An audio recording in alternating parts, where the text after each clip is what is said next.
Olá, você que nos acompanha aqui no canal da Caute Brasil. Hoje eu vou falar de uma das contratações que talvez seja uma das mais importantes do mercado.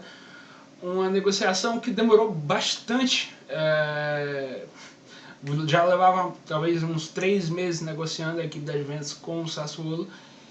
E finalmente se concretizou hoje a transferência. O Locatelli já tem exames marcados para assinar com a equipe da Juventus. E nós vamos falar o porquê esse jogador foi tão visado. Às vezes parecia não buscar muito alternativas. Era o plano A, B e C. Eu vou comentar um pouco sobre o Locatelli. Primeiro, a Juventus já tem uma carência de alguns anos nesse setor do meio campo. Talvez o setor mais fraco da equipe, e isso mesmo em épocas mais vitoriosas. A partir da saída do Pogba, do Pirlo, o meio campo da Juventus ela começa a ter uma queda natural. Eram jogadores de um nível muito difícil de achar.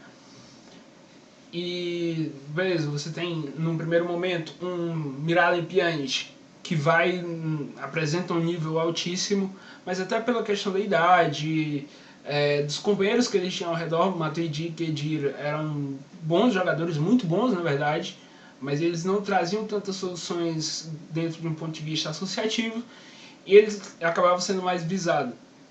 E aí também por uma questão de idade, naturalmente, jogadores como Rabiot e Ramsey acabaram chegando e não tendo muita consistência. O Bentancur é um jovem promissor, mas muito irregular. E aí a Juventus passou a ter um meio campo muito carente de ideias em algum momento. Não era um meio campo tão criativo. E o Locatelli ele vem como exatamente o jogador para solucionar esses problemas. Um regista, o cara que dita as ações no meio campo. E pelo menos desde a temporada 2019-2020 ele já joga em um altíssimo nível. Ele chegou uma temporada antes no Sassuolo, na verdade na metade do ano, e atuou no empréstimo, em que ele foi muito bem. Um empréstimo, a compra dele foi barata pelo nível de jogador que se esperava que o Locatelli fosse. É claro que ele tem um começo um tanto instável no Milan, mas logo nos primeiros meses já dava mostra que ia ser um jogador importante no Sassuolo. Ele se destaca muito na temporada 2019-2020, alternando-se tanto um papel mais avançado pelo lado esquerdo, como um mezzala, como dizem no futebol italiano. E na temporada 2020-2021 ele já passa a ter um papel um pouco mais recuado. Não que ele já não fizesse isso algumas vezes, mas ele se alternava muito entre esses papéis. Na última temporada não, ele jogou bastante como um meio campista mais na base da jogada, como o regista, muitas vezes fazendo saída de 3, ou jogando mesmo mais à frente dos zagueiros, mas talvez o cara que ficasse mais próximo ali. E basicamente toda a construção de jogadas da equipe de Sassuolo partia desde trás. Se você buscar os jogadores do campeonato que mais faziam passes, basicamente os 4 primeiros eram jogadores do Sassuolo, daquele setor, tanto da defesa quanto o primeiro meio campo. E o Locatelli era o segundo, que mais fazia passes por jogo. Ele era um jogador extremamente criterioso nessa tomada de decisão. Ele era o sétimo do campeonato que mais fazia bolas longas. E isso é uma mostra que é um jogador que não apenas se restringe ao passe curto, ele arrisca bastante e tem muita qualidade para isso. Inclusive, se vocês buscarem essas estatísticas, vocês percebem que esses jogadores do Sassuolo que eu cito normalmente tem um acerto de passe de 95%, 93%, e o Locatelli tem um índice um pouco menor. É um índice de 88%, embora seja um índice muito alto. Isso é um indicativo de um jogador que tem muito critério, muita qualidade de passe. Mas esse número dele é um pouco menor porque exatamente se trata de um jogador que arrisca, que tenta um passe entre linhas, e ele gera muito jogo a partir disso, que tenta variar corredor, que inverte. E eu considero, sinceramente, aí é claro, é uma opinião um pouco polêmica, eu acho que tem mais 2 nomes que davam para discutir ali, que era o Rodrigo De Paul e o Nicolo Barella, mas para mim o Locatelli foi o melhor meio-campista da última temporada do futebol italiano. E quem me acompanha no Twitter sabe o quanto eu falava desse moleque. E uma coisa que é diferente de se falar no Locatelli é que quando você pensa nos registas que a Juventus teve, tanto Pirlo quanto Pjanic, eventualmente o Marquisio, você tem jogadores que são mais construtores, mas que não trazem um forte impacto defensivo. O Pirlo era um jogador teoricamente lento, não muito combativo. O Pjanic, basicamente a mesma coisa.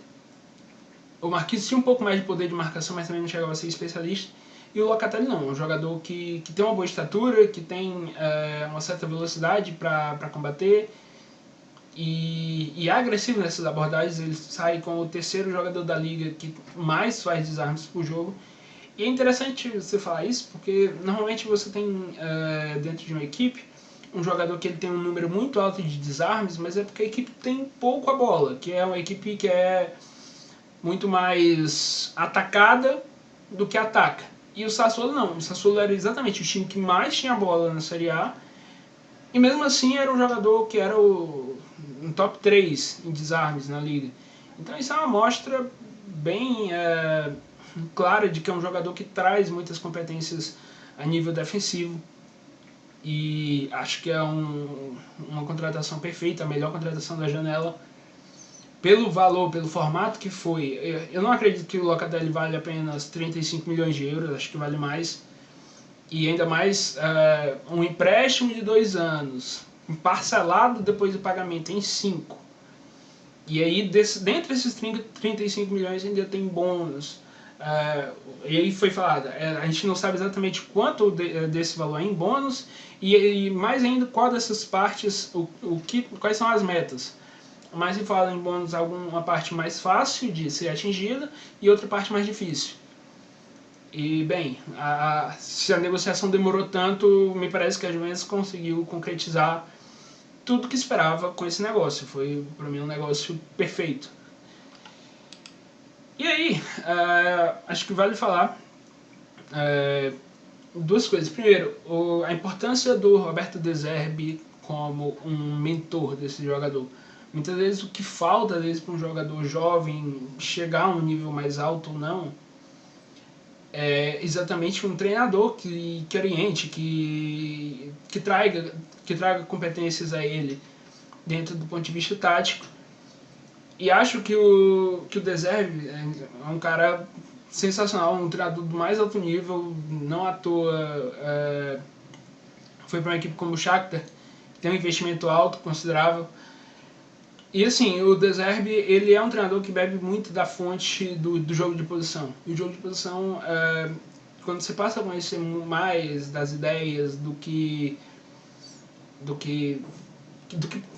digamos assim, a base do jogo de posição, o treinamento, é muito focado num aspecto cognitivo do jogador. Tanto na questão de entender, por exemplo, identificar homem livre dentro de campo, entender uma dinâmica de terceiro homem, e muitas vezes manipular espaços, fixando marcação, atraindo, libertando espaço para outros jogadores jogarem.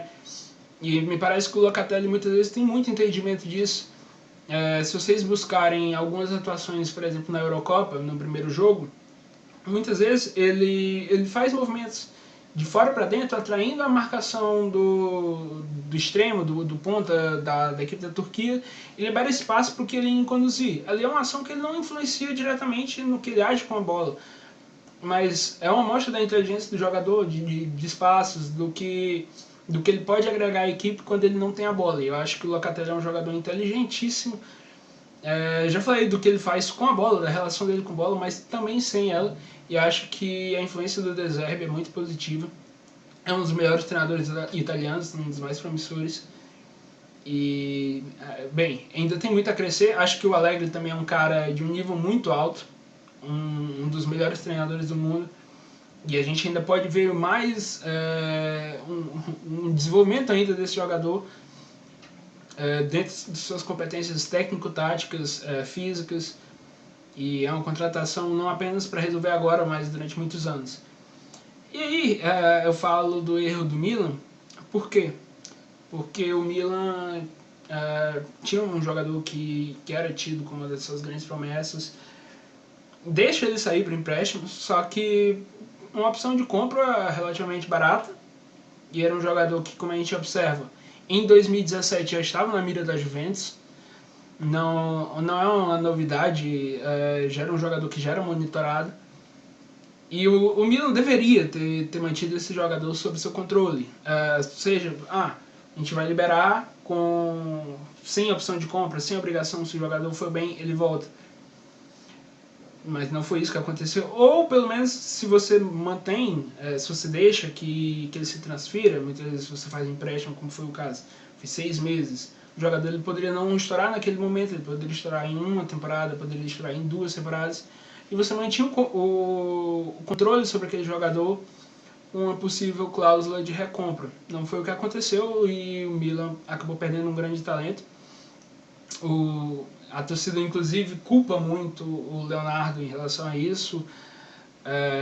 Acho que foi um dirigente que cometeu uma série de erros no comando da equipe do Milan.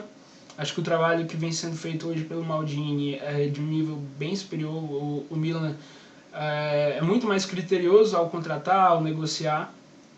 E acho que há um crescimento positivo agora no momento.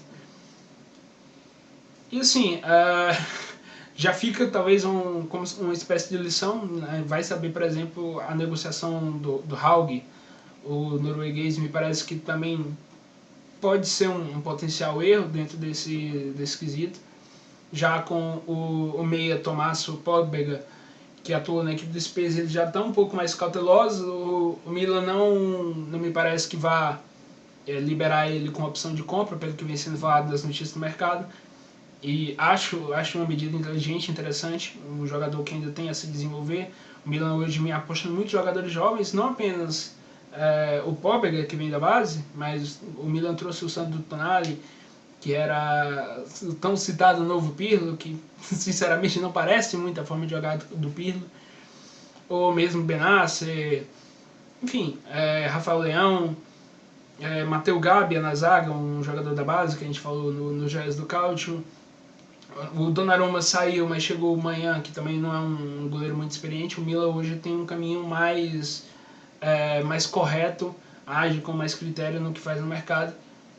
Mas fica a lição de tomar cuidado da forma que o Milan tende a liberar suas promessas. E aí, quando a gente fala de uma contratação como essa, é importante tentar entender o que o Massimiliano Allegri vai tentar fazer com esse jogador. E no primeiro momento, eu acredito sinceramente que ele deve flutuar entre esses dois esquemas, o 4-4-2 e o 4-2-3-1. No 4-4-2, digamos assim, nenhum dos dois sistemas ele teria um centroavante mais fixo. Talvez no 4-3-3 houvesse a possibilidade dele ter o Morata ao invés do Dybala. Mas eu acredito que a gente deve ter o Locatelli seja em uma dupla, e ainda assim sendo o cara mais recuado, mais um organizador. Bentancur, McKennie, até mesmo o Rabiot seriam caras mais de chegada. O Bernardeschi que parece que pode ter mais uma nova oportunidade no comando do Allegri. Foi bem no amistoso contra a equipe da Atalanta, marcou um belo gol do tipo você não espera do Bernardeschi nos últimos tempos. E esse 4-4-2 já foi ensaiado na pré-temporada, com o Ramsey fazendo esse papel de registro. O Allegri falou muito bem do jogador galês nesse papel, mas eu sinceramente não vejo muito futuro, não acho que as características casem com o papel. É claro, a possibilidade de adaptação, do jogador mudar um pouco as competências dele e acabar se adaptando ali. Mas de qualquer forma seria uma reserva, não acho que vá ameaçar a titularidade. O Ramsey sinceramente me aparenta uma grande decadência, não convenceu em nenhum momento na equipe da Juventus. E tem muitas lesões. Fala-se ainda numa possível saída dele para a equipe do Wolverhampton na Premier League, mas o salário é muito alto, são 8 milhões de euros. Mesmo falando em equipe da Premier League, o Wolverhampton é um time médio, talvez não se sinta confortável de pagar um valor tão alto para um jogador e que você não sabe se vai jogar ou que já jogou nos seus melhores momentos. E aí, por fim, toda contratação implica um risco, é bom falar.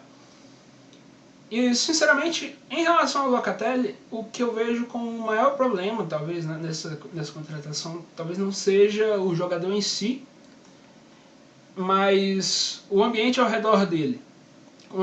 Voltando aqui nessas escalações, quando a gente observa Bentancur, McKennie, Rabiot, não são jogadores que trazem muitas soluções dentro do ponto de vista associativo. Até por isso o Locatelli foi tão buscado. O Arthur poderia ser esse tipo de jogador, mas ele talvez foge um pouco mais de verticalidade, ainda mais pensando no jogo do Massimiliano Allegri. E o Arthur, ele conta com um problema físico que vai tirar dele os primeiros meses da temporada. Então é difícil de você pensar esse jogador virando titular pelo menos até dezembro. É uma perspectiva complicada. E aí, quando a gente pensa nisso, esse cara aí, que é o Miralem Pjanic, e eu chamei de Risco Pjanic exatamente por causa disso, eu lembro que ele fez uma temporada espetacular em 2017, 2018, talvez tenha sido a melhor temporada dele na equipe da Juventus. E já na temporada seguinte, começou-se a criar uma situação que era, basicamente, as equipes marcavam individualmente esse jogador.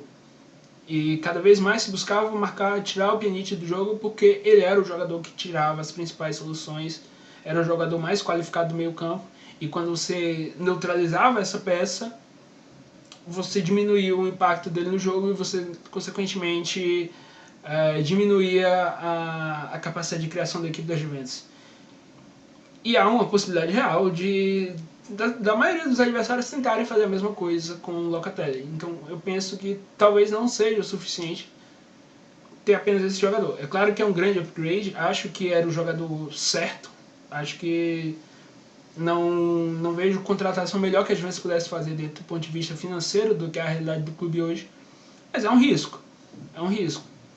É claro que vai muito da capacidade do jogador de se desmarcar, de criar a linha de passes, ou de usar essa marcação que se cria sobre ele como forma de manipular a equipe adversária, mas é um obstáculo e há de se pensar o que a Juventus vai fazer. Por exemplo, é possível de se imaginar tentando trazer ele mais para estar fazendo uma saída de 3, uma possibilidade, e afastar esse jogador da pressão. Mas talvez acho que seria o maior problema se a Juventus não conseguir ter dentro das outras peças do meio campo uma solução. É claro, a gente ainda espera um crescimento, um desenvolvimento de jogadores como o McKennie, desenvolvimento do Bentancur, mas é um risco. E aí, o que vocês acharam? Gostaram desse vídeo? Gostaram da contratação do Locatelli? Deixe seu comentário, deixa o like, se inscreve no canal e até a próxima.